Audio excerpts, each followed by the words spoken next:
Zero crime rate ang kalagkalag sa riyon, samtang way nagpositibo sa random drug test na ipahigan sa PDEA sa mga terminal atol sa kalagkalag.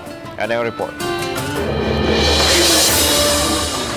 Ang kalampusan sa pagtimaan sa kalagkalag i-attribute sa Piero 7 ngadto sa kapulisan, sibilyan ug tanang mga stakeholders nga nagpakabana sa kalihukan. Gitumbok sa Piero 7 Regional Director nga hapsay ang pagdumala sa mga samang. Wala usay natala nga krimen niadtong higayuna. I generally commend our people. In fact, the personnel through the RDA, Colonel Usana, is also preparing recognition so that the simple efforts, with the simple recognition will also inspire the rest to work hard during times like this. Samtang ihulagway sa PDEA nga wala na'y nagpabadlong nga mga drivers. Nasuta sa surprise drug test sa mga terminal, diin nagnegatibo tanan ang resulta.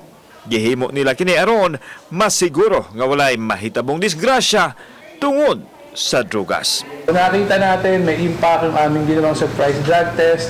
Talagang na-maintain na ng mga bus owners yung kanilang mga empleyado talagang drug cleared na sila or hindi na sila gumagamit ng droga. Kauban si Godfrey Relien, ako si Alan Domingo. Balitang Bisdak.